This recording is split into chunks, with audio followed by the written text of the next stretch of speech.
जब मार्वल ने San Diego comic con के स्टेज पर आरडीजे को as a doctor Doom announce किया तो पूरी दुनिया शॉक हो गई। कुछ फैंस एक्साइटेड थे, कुछ कंफ्यूज थे और कुछ लोग तो शायद यकीन ही नहीं कर पा रहे थे, क्योंकि सवाल बहुत सिंपल था, डॉक्टर डूम और वो भी आरडीजे, आखिर क्यों?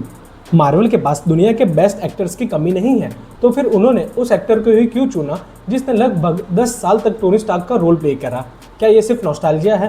क्या मार्वल डेस्परेट हो चुका है? या फिर इस डिसीजन के पीछे कोई ऐसा प्लान छुपा है जो शायद लोग देख नहीं पा रहे हैं? और जितना ज़्यादा मैंने इस कास्टिंग को एनालाइज किया, उतना ही मुझे लगा कि शायद हम गलत सवाल पूछ रहे हैं। सवाल ये नहीं है कि मार्वल ने आरडीजे को डॉक्टर डूम क्यों बनाया, सवाल ये है कि मार्वल को आरडीजे की ज़रूरत क्यों पड़ी, और उसका जवाब एमसीयू की करंट सिचुएशन में छुपा हुआ है। एवेंजर्स एंड गेम के बाद एमसीयू बदल गया, टोनी स्टार्क चला गया, स्टीव रॉजर्स रिटायर हो गया, नताशा नहीं रही और इन्फिनिटी सागा ऑफिशियली ख़त्म हो गई। लेकिन इन्फिनिटी सागा के साथ एक और चीज़ ख़त्म हो गई, एमसीयू का सेंटर। चाहे हम माने या ना माने, इन्फिनिटी सागा असल में टोनी स्टार्क की कहानी थी। Iron Man, Avengers, Civil War, Infinity War and फिर एंड गेम, हर मेजर इवेंट किसी न किसी तरीके से टोनी से कनेक्टेड था। ऑडियंस इमोशनली इन्वेस्टेड थी, लेकिन एंड गेम के बाद मार्वल के पास ऐसा कोई सेंट्रल कैरेक्टर नहीं बचा। नए हीरोज आए, नई टीम्स आई, लेकिन ऑडियंस को एक क्लियर फेस नहीं मिला।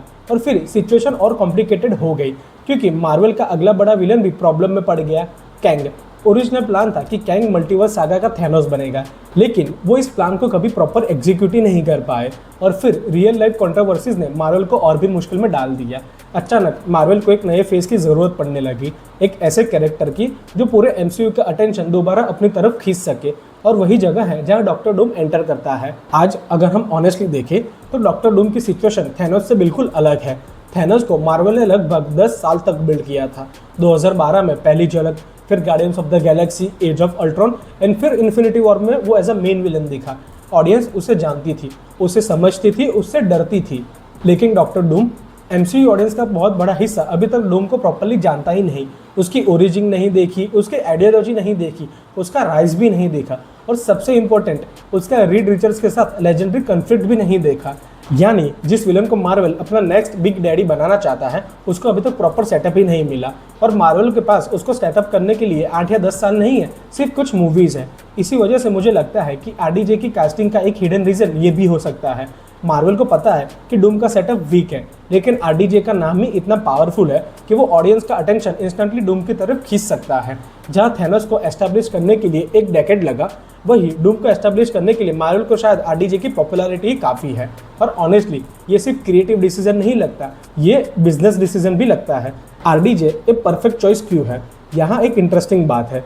लोग अक्सर भूल जाते हैं कि आरडीजे सिर्फ आयरन मैन नहीं है, वो एक एक्सेप्शनल एक्टर भी है। और डॉक्टर डूम कोई ऑर्डिनरी विलन नहीं है, वो जीनियस है, साइंटिस्ट है, रूलर है, और उसका ईगो उसकी सबसे बड़ी स्ट्रेंथ भी है और वीकनेस भी।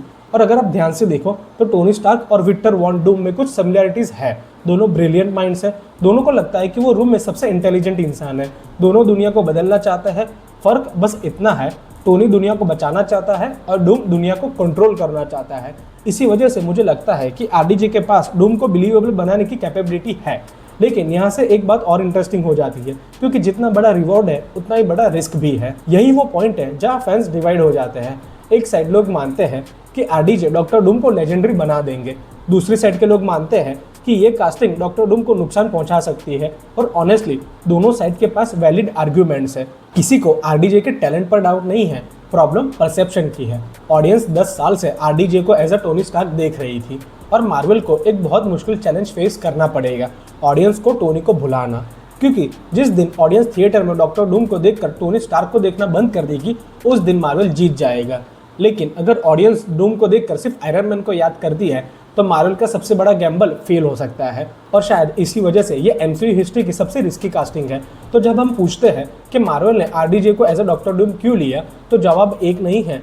मार्वल को अटेंशन चाहिए थी, एक पावरफुल फेस चाहिए था, डॉक्टर डूम को जल्दी एस्टैब्लिश करना था। मार्वल को पता था कि आरडीजे से ज़्यादा डिस्कशन शायद ही कोई और एक्टर क्रिएट कर पाता। लेकिन असली टेस्ट अभी बाकी है, क्योंकि मार्वल की सबसे बड़ी चैलेंज आरडीजे को कास्ट करना नहीं है, सबसे बड़ी चैलेंज है ऑडियंस को ये भुलाना कि वो आरडीजे है। और जिस दिन ऑडियंस थिएटर में डॉक्टर डूम को देखकर टोनी स्टार्क को भूल जाएगी, उस दिन मार्वल का गैम्बल सक्सेसफुल हो जाएगा। लेकिन आपका क्या मानना है? क्या आरडीजे डॉक्टर डूम के लिए परफेक्ट चॉइस है, या मार्वल को किसी और एक्टर को कास्ट करना चाहिए था?